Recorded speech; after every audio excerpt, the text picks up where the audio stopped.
Welcome back, everybody, and welcome to any new subscribers I might have. Glad to have you. All right, so the Wildcat is finished. I'm actually leaving tomorrow, Friday, April 5th, heading up north of here about the five and a half hour ride to Anniston, Alabama for the Phantom Flashers annual contest show. This is my first contest, so like I've said before, I don't expect a whole lot, from my efforts. Mainly just want to see what other people are doing and get some constructive criticism on what I have done and how I can improve. So, but with that said, with that model being finished, the only other model I'm still working on currently is the Pontiac GTO, and that one it's just not really keeping my interest. I do a little bit on it here and there, but it's just not, I don't know, I'm just not into it so much.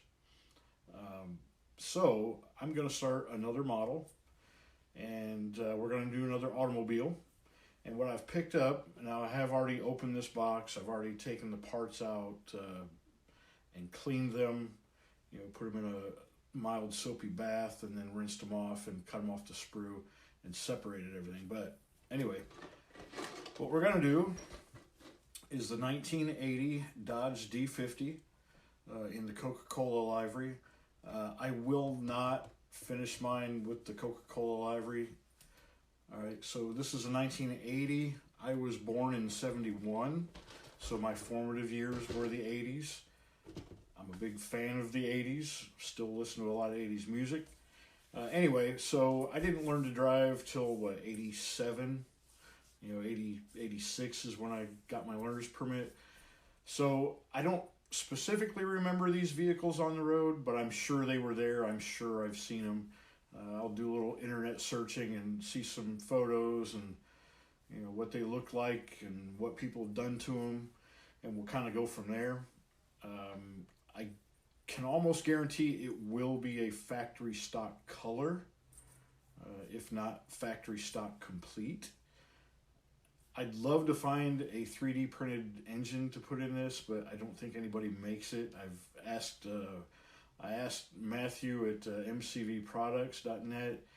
He doesn't have one. I've looked at the Iceman collection. I didn't see anything on his website. So, that's not a big deal. It would be nice to have a better detailed engine for it, but, it is what it is. Kit's not bad. So, let me pull out what I've got, and we'll go through it. All right. So first things first, the instruction sheet.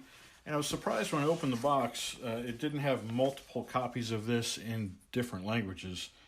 The 41 Plymouth that I did had like 5 or 6 different instruction sheets, all printed in different languages. Anyway, it's one big sheet, folded up like a old road map. The images on it are large for older eyes to see. And it looks pretty simple. There are options for a stock motor and then the turbocharged motor. It does have some different wheels and the tires I think are all the same. You've got larger rear tires and smaller fronts, but the wheels, you've got a couple options for those. And I have already de-chromed the chrome tree. I thought about leaving it and using the custom wheels because they looked really good out of the box. But then I thought, well, even if you trim them off the tree, you've got that spot where it connected where you lose that chrome. So it's better off just to strip it and refinish it anyway. Chassis, pretty self-explanatory. And it does look like, because it tells you not to cement these areas, looks like it's got a steerable front end on it when you're finished, which is kind of nice. I think it adds a little bit of character to a finished model when you can pose the wheels. All right, engine installation, rear suspension and drivetrain. Right, these little hook-looking things on the end, these are to attach your rear bumper to the frame. And then you've got a couple options for the interior. You've got the stock bench seat or the custom high back buckets. Automatic shift lever or the manual transmission, which I'm a big fan of manual transmission, so that's what's going into mine.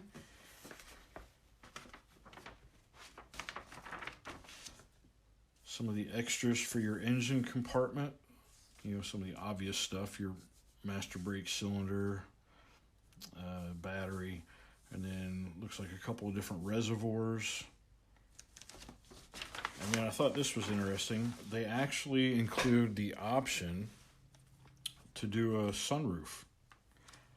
And the inside of the cab, let me grab that for a second, or the, not the cab, yeah, the cab, the roof of the cab. It's actually molded. You can see they've got it molded on the inside to give you an area to cut it out if you choose to go that route. I don't think I'm gonna go that route. I have a feeling, even though it's molded for it and they give you the glass for it, the fit may not be as good as I'd like it to be. So in that case, we're just gonna forego adding that little detail to it, you know, because not all of them had it anyway. So we're gonna skip that. But anyway, so you got your glass. And then we'll roll her over here to this side. Here's the bed. Goes together in multiple pieces. You know, I'm not real sure what that is supposed to be. I don't know if that's because it gets mounted to the bottom. Maybe it's a transfer case for four-wheel drive? I don't know. It's not the oil pan because there's a separate oil pan. I don't know. I mean, if you all know, shout it out. Let me know. Bumpers and valances. It does have the sport package, so you've got some ground effects that you can add to it. The exhaust, a couple of different exhaust systems, so you've got more of a straight line stock, and then the turbo's got a little bit of a bump out in it.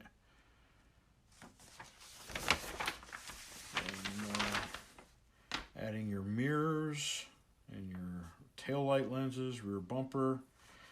The mirrors, I'll show you those here in a moment.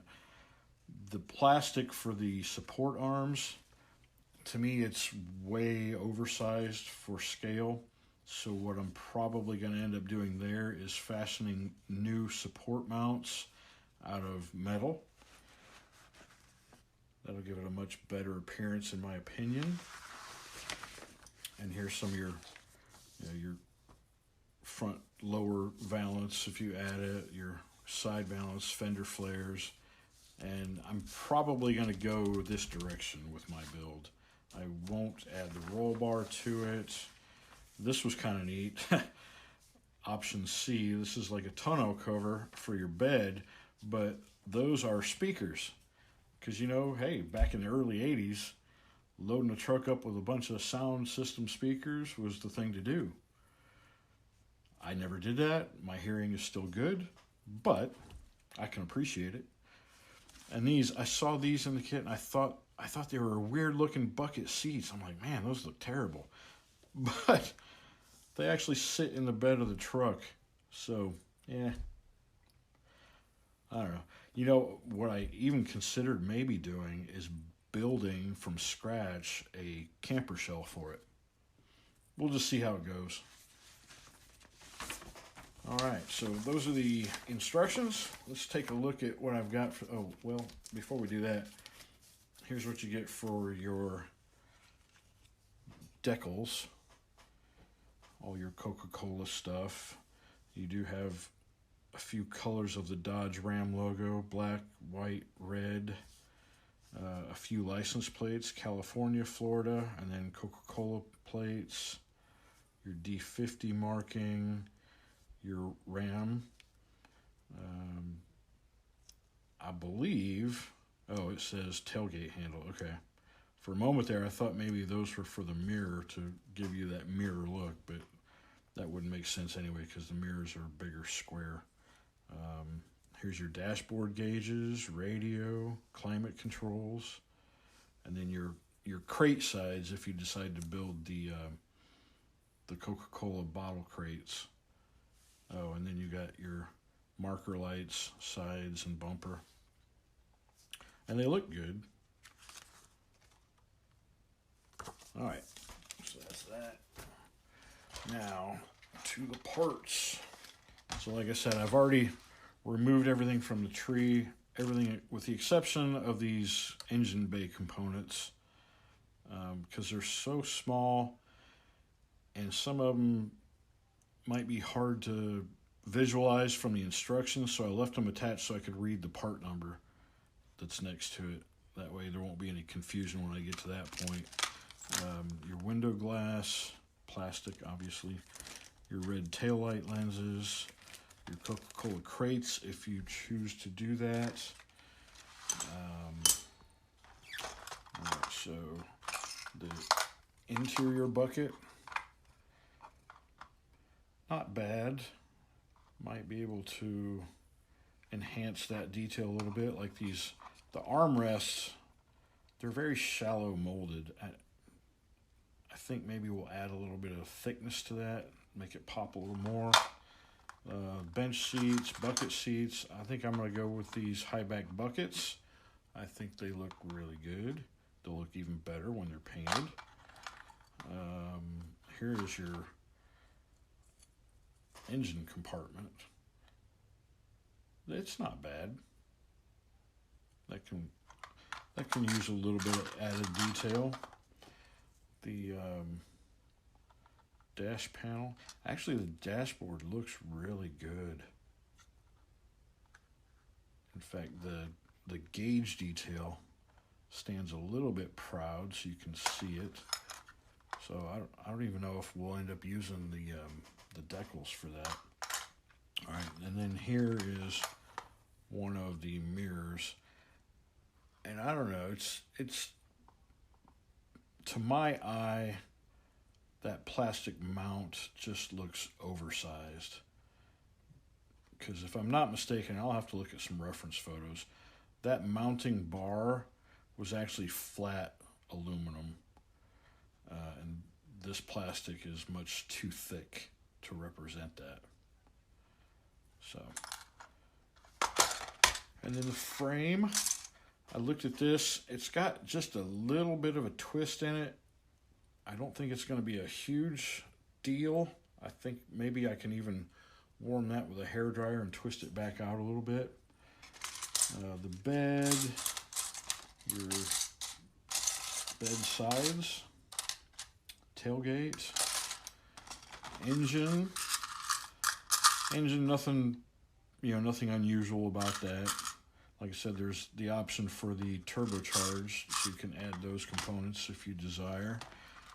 Here's your fender flares, your bumpers, your ground effect side skirts, bumpers, wheels and tires. Yeah. So you got these nice wide rear tires, and then the slightly smaller fronts. I like them. I think this set looks really good for this. What is it? This is a Michelin XGT2. So they're nice. I think there's another set of tires that I left in the box because I've decided that this is the set I'm going to use. Here's some of these suspension parts, front end, rear end. This is that part. I'm not really sure. I mean, it looks like a deep oil pan, but I don't know. Maybe I really don't know. It doesn't specify what it is in the instruction manual, and I'm not that knowledgeable with trucks to really know if that's... I just don't know. Maybe you can tell me. And the hood. And it's got the raised lettering Dodge here in the corner. That is raised. That's the ram's head, so the emblem, not bad. Underside detail isn't bad. Just a couple of ejector pin marks in the corners. Those can probably be sanded out pretty easily.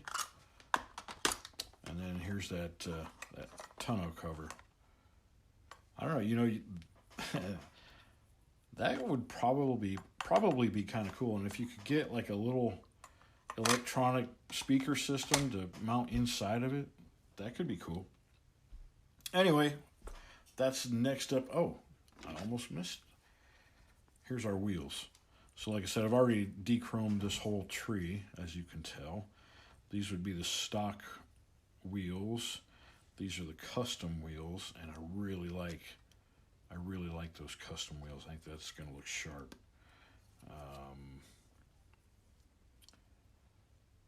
Yeah, I don't know what all the pieces on here are. There's your front grille.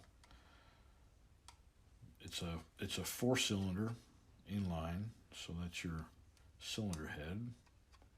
Not real sure what this piece is. Rear view mirror. Anyway, so that's the next project. When I get back from my trip to the Phantom Flashers contest and show in Anniston, Alabama, we'll get started on building this.